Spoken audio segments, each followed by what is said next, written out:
the next UK Prime Minister has to deal also with skyrocketing costs of living. I note the unions are preparing to strike in October.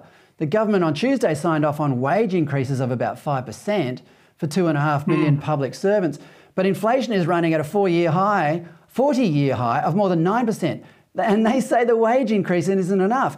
David, is the UK about to experience the bad old days of the 1970s where there was a wage price spiral?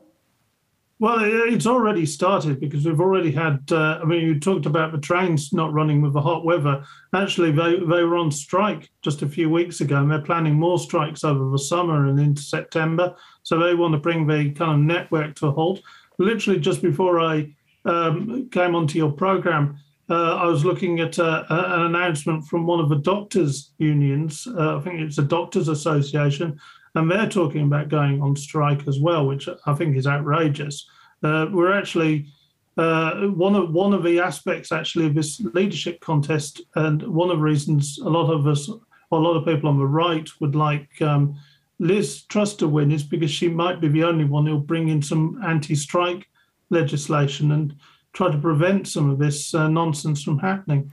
Well, David, just getting back to Boris Johnson, though, I'm really struggling with the idea that 14 million people voted for him. He won a massive democratic mandate, the biggest parliamentary majority since 1987.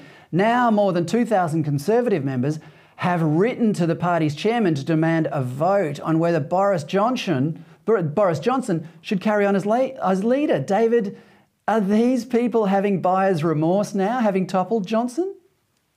Well, this is a disconnect between members of parliament and ordinary voters and actually even Conservative Party members.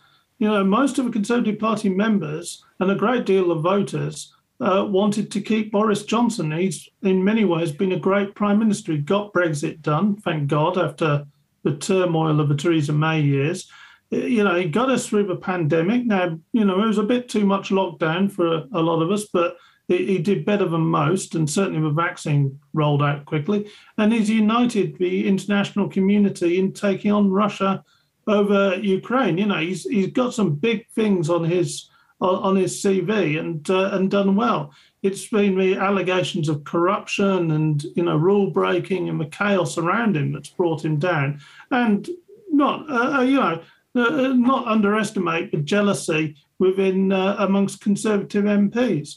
I actually think that is really going to come back and bite them because, frankly, this leadership contest has shown that there isn't a depth of talent waiting to replace him. All the possible options looked worse or lightweight versions of Boris. And, it may not even take a couple of years before people are saying, why don't we bring Boris Johnson back? And I've got a feeling the Conservative Party conference in October is going to be quite spicy on this issue.